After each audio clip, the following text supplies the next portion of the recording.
सभी को प्रणाम, नमस्कार। मेरा नाम है विक्रमजीत सिंह और चलिए सर हम लोग जो मैथ्स की सीरीज चला रहे थे सी सेट के लिए। और सी सेट का सर यहाँ सर मतलब यूपीएससी नहीं है, आप पीसीएस और जो भी अदर एग्ज़ाम देते हैं जैसे कि पुलिस हो गया, रेलवे हो गया, ठीक है।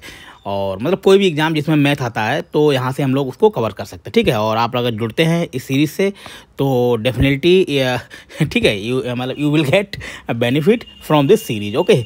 और चलिए सर हम अपना टाइम नहीं खोटी करेंगे और आगे बढ़ाएंगे, ठीक है। तो सर पहला ही क्वेश्चन है कि एकल अंकीय, ठीक है, एकल अंकीय अभाज्य संख्याओं, ठीक है, अभाज्य संख्याएं बताएं कौन कौन सी होती हैं पुनरावृत्ति किए बिना।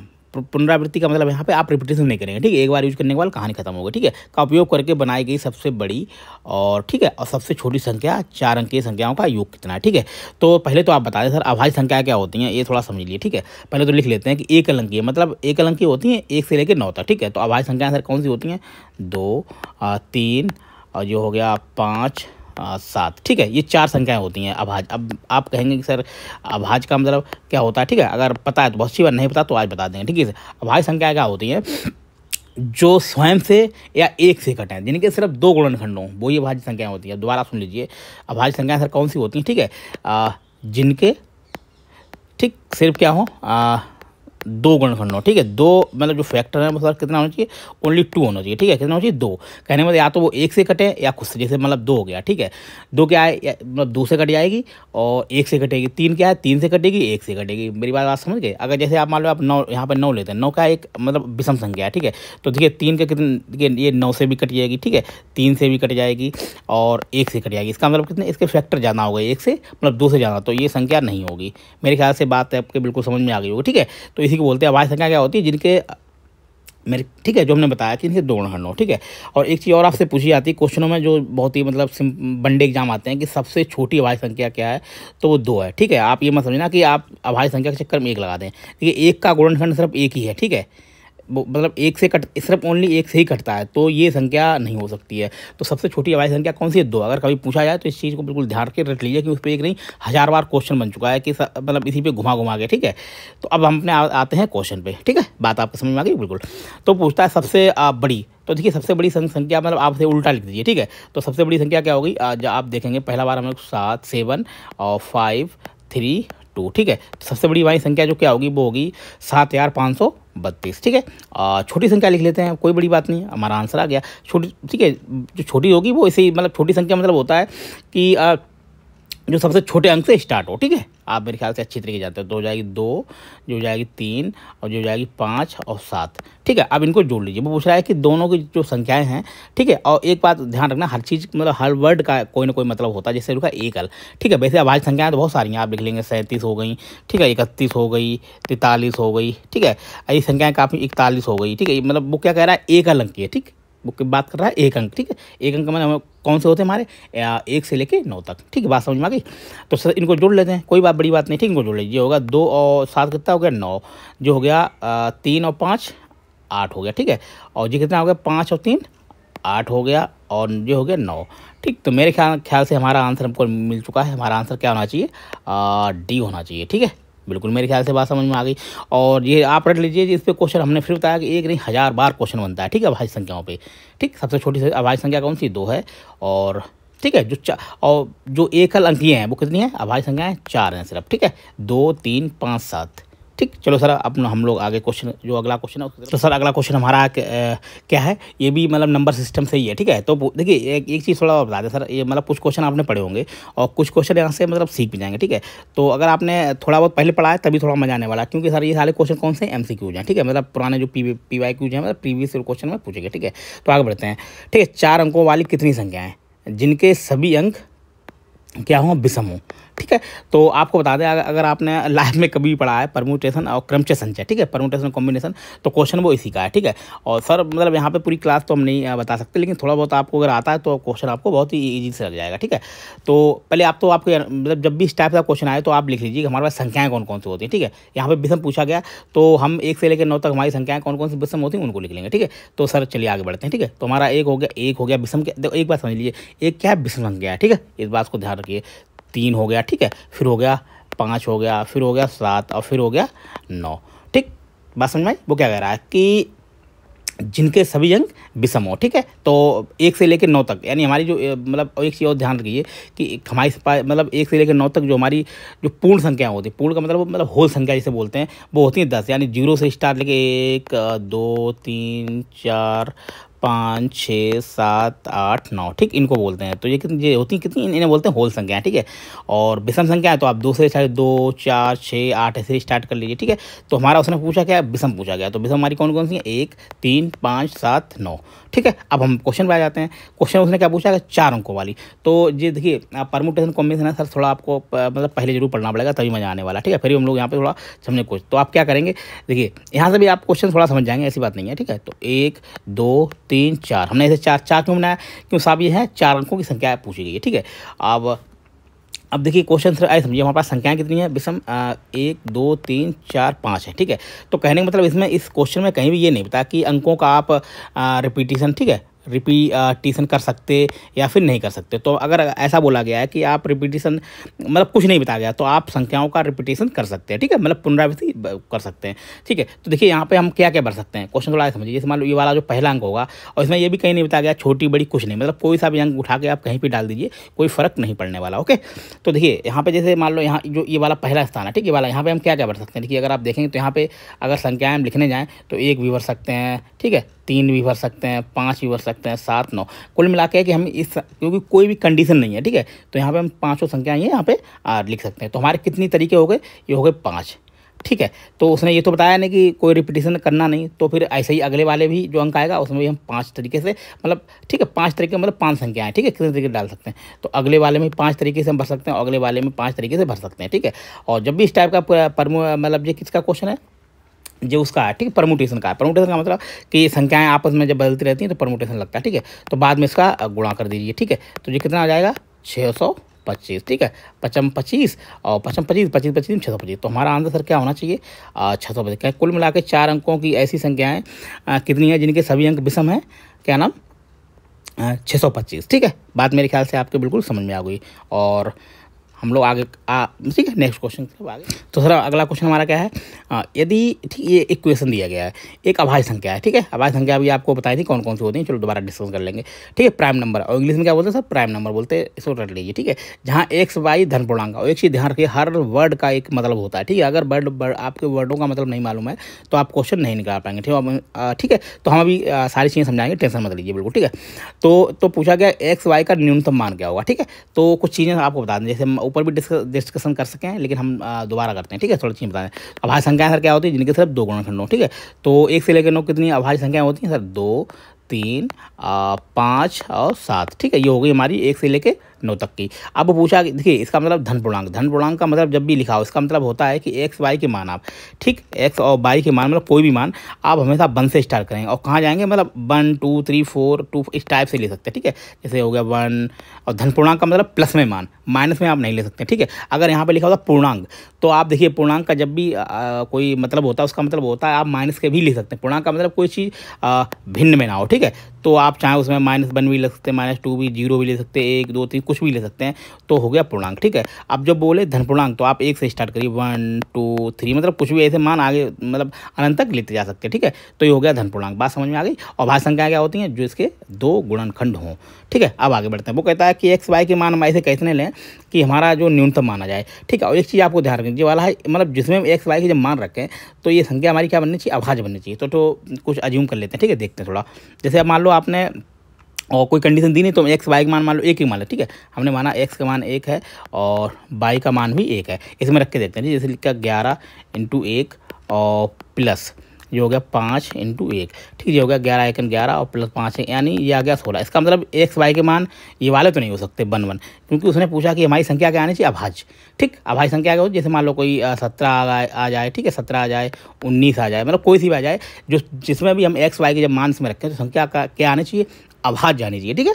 अब चलो हम, ठीक है, ऐसे आप मान सकते हो। देखिए ये क्वेश्चन थोड़ा आपको मानना पड़ेगा, मतलब ये कोई ट्रिक वाले नहीं, थोड़ा बहुत दिमाग आपको चलाना पड़ेगा। तो चलो हमने अगला क्वेश्चन मान लिया, ठीक है। और तो हमने, ठीक है, जब क्वेश्चन पहले लगा के, तो इसलिए हम आपको बता रहे हैं, ठीक है।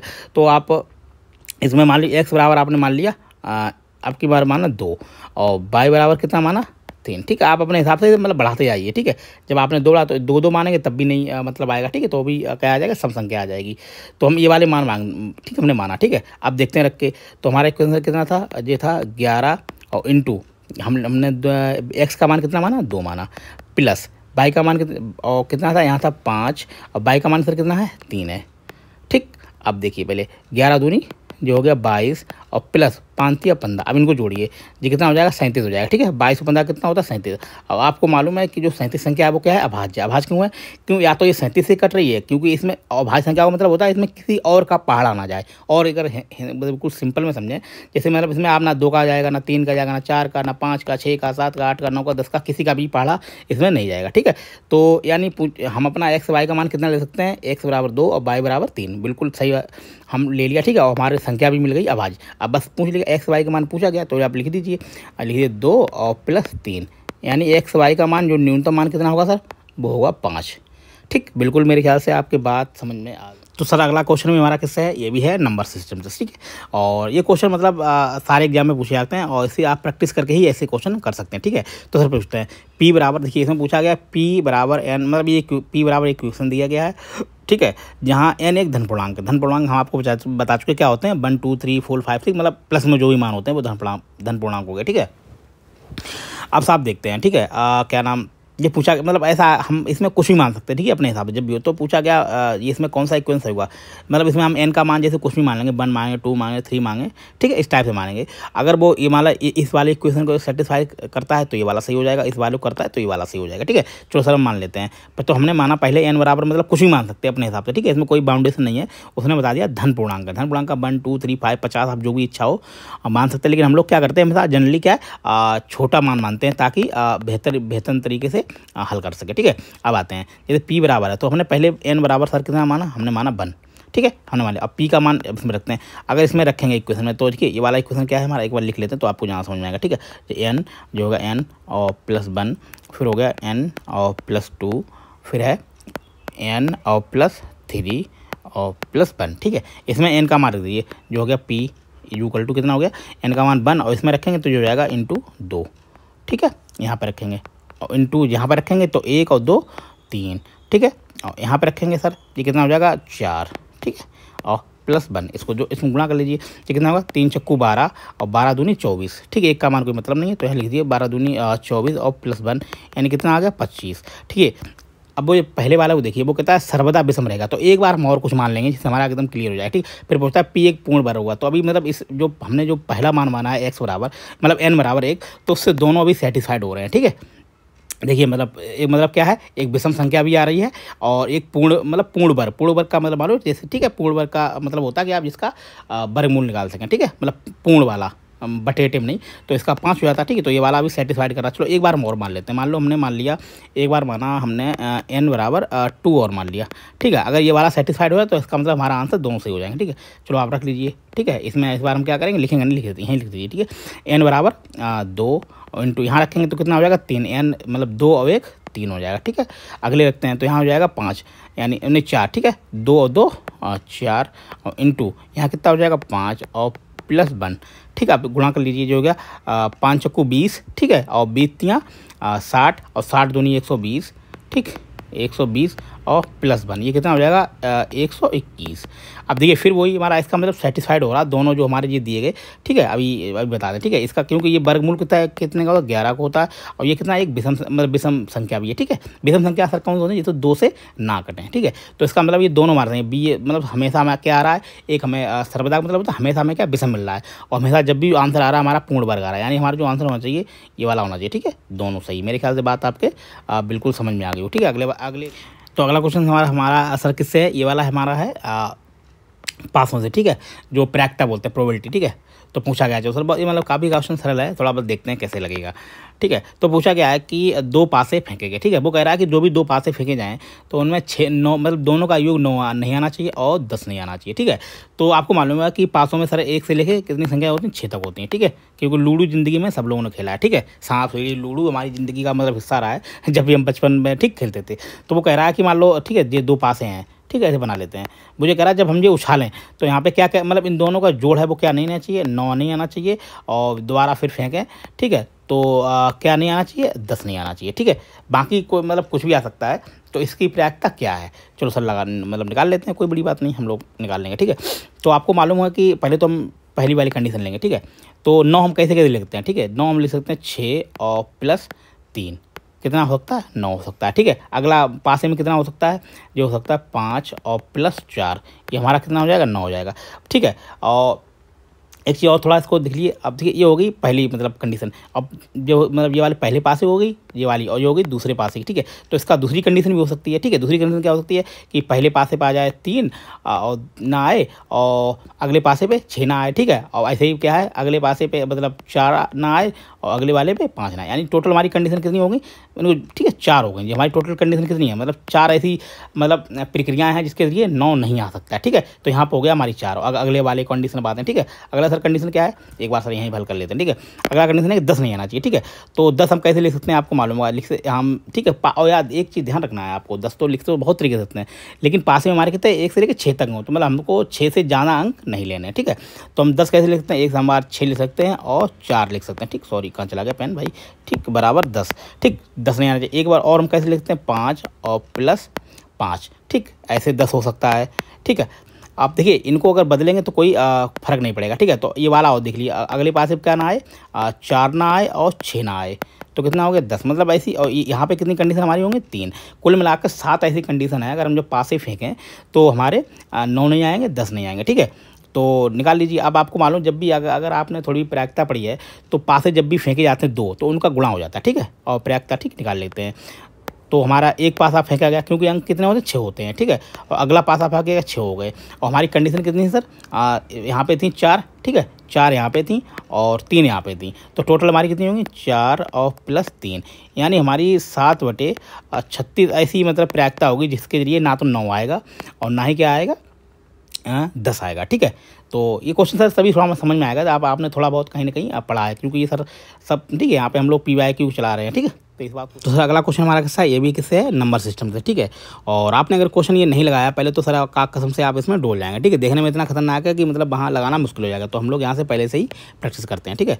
तो देखिए सर, ये n बराबर दिया गया 100 एंड ये दे गया इक्वेशन में वगैरह, अगर हम 36 का भाग देंगे तो हमारा शेष फल क्या आएगा, चलो देख लेते हैं, ठीक है। तो ये हो गया क्या है, 7 की पावर 100, ठीक है। और ये कितना है, क्या नाम, 1 मिनट सर, हाँ ठीक है, 6 × 100, और हमारे नीचे कितना है, ये हमारा दिया गया है पूरा 36, ठीक है सर।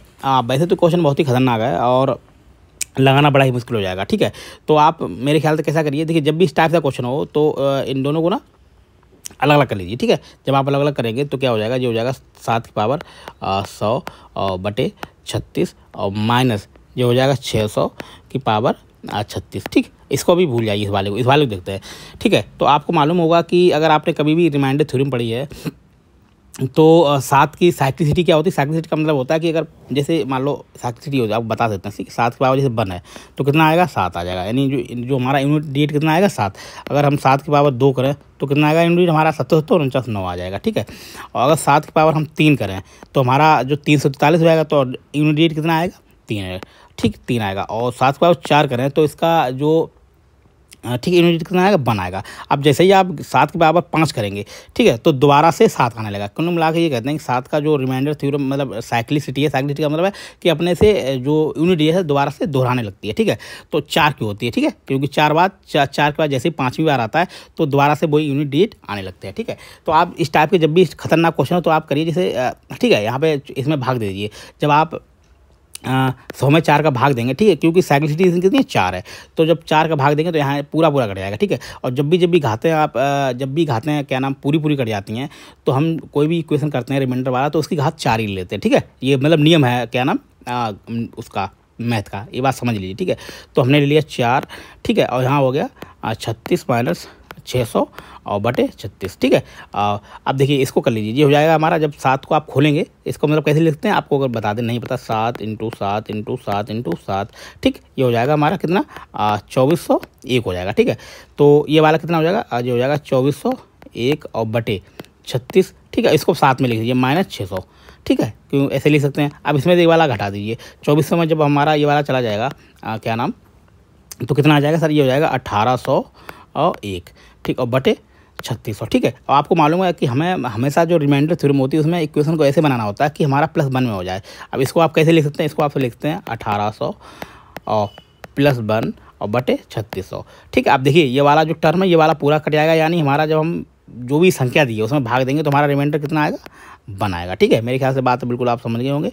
और तुम्हारा आंसर क्या होना चाहिए, 1 होना चाहिए। ठीक है, देखिए रिमाइंडर थ्योरम तभी समझ में आएगी थोड़ा आपने पहले पढ़ा है। ठीक है, तो हमने बता दिया ये 7 की साइक्लिसिटी 4 होती है। और देखिए एक चीज़ बताते हैं किस किस की साइक्लिसिटी 4 होती है। देखिए 2 की होती है, 3 की होती है, 7 की होती है, 8 की होती है। ठीक है, ये चीज़ रट लीजिए। साइक्लिसिटी का मतलब है इनके जैसे घाते बढ़ाएंगे 4 के बाद जैसे 5वीं घात आएगी ये अपना यूनिट सेम लेने लगते हैं। ठीक है, तो चलिए भाई खुश रहिए, मस्त रहिए।